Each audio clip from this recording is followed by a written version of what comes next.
সীমান্তে সংঘর্ষ, আপাতত স্থগিত আইপিএল। এক সপ্তাহের জন্য সাসপেন্ড করা হয়েছে আইপিএল। টুর্নামেন্টের বাকি ম্যাচ নিয়ে সিদ্ধান্ত নেওয়া হবে এক সপ্তাহ পর। বিসিসিআই এর তরফে একথা জানানো হয়েছে। নিরাপত্তার জন্য এই সিদ্ধান্ত নিয়েছে বিসিসিআই। গতকাল ধর্মশালা স্টেডিয়ামে বন্ধ করে দেওয়া হয়েছিল পাঞ্জাব কিংস এবং দিল্লি ক্যাপিটালসের মধ্যে ম্যাচ।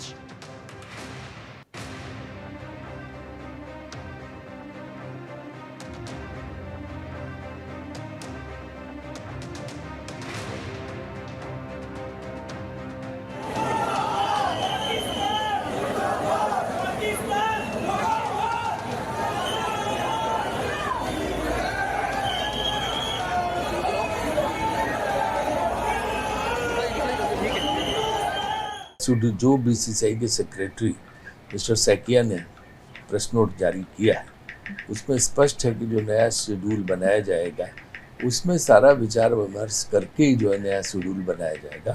जो स्टेक होल्डर्स हैं उन सबसे बात करके उस दृष्टि से जो है नए शेड्यूल की घोषणा की जाएगी और निश्चित रूप से नया शेड्यूल आएगा, क्योंकि उस समय परिस्थितियों आकलन करके हम निर्णय लेंगे।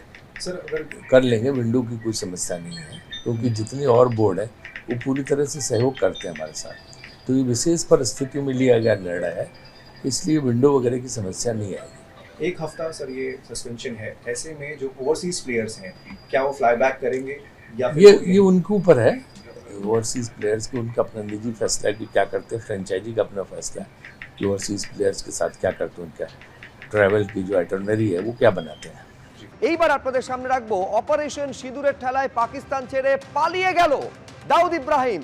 প্রাণ বাঁচাতে নিরাপদ আশ্রয়ের খোঁজে মুম্বাই বিস্ফোরণের মোস্ট ওয়ান্টেড দাউদের সঙ্গে ছায়া সঙ্গী ছোটা শাকিল প্রাণ বাঁচানোর চেষ্টায়। ভারতের এয়ার স্ট্রাইক, অন্য দেশে লুকোনোর চেষ্টা করছে দাউদ, সূত্র মারফত খবর পাওয়া যাচ্ছে। আপনারা জানেন যে দশকের পর দশক ধরে পাকিস্তান কার্যত নিরাপদ আশ্রয় ছিল দাউদ ইব্রাহিমের কাছে। এইবার ভারত যে প্রত্যাঘাত গতকাল চালিয়েছে, তারপরে পাকিস্তানে থাকাটাও তার পক্ষে আশঙ্কার হয়ে দাঁড়িয়েছে। তাই পাকিস্তান ছেড়ে পালালো দাউদ। ভারতের প্রত্যাঘাতের এতদিনে নিরাপদ আশ্রয় ছাড়লো দাউদ, সূত্র মারফত খবর পাওয়া যাচ্ছে। 30 বছরেরও বেশি সময় ধরে পাকিস্তানই ছিল দাউদের নিশ্চিন্ত আশ্রয়।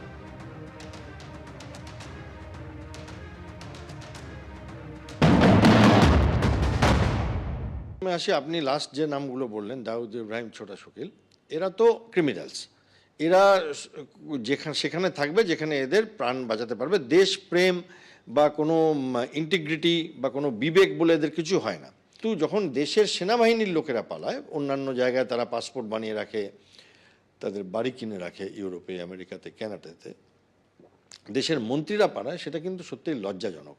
এবং এইসব দেশগুলোতে হয়ে আসছে, আজকের থেকে না। এরা বিলাসবহুল প্রাসাদ বানিয়ে রাখে বিদেশের মাটিতে এবং দেশের মাটিতেও, এবং যখন যেখানে ইচ্ছে এরা চলে যায়। এটা চিরকাল হয়ে আসছে এবং বহুবার আমরা দেখেছি। পারভেজ মুশাররফ নিজেও তো বোধহয় শেষ জীবনটা দুবাইতে কাটান, তো তার আগেও অনেক নিদর্শন আছে। এখন ইমরান খান ওদের প্রধানমন্ত্রী জেলে আছেন। হয় এরা জেলে থাকে, নয় ফাঁসির দড়িতে লটকে দেয়, জুলফিকার আলীর ভুট্টোকে যেমন লটকে ছিল, আর না হলে এরা পালিয়ে যায়।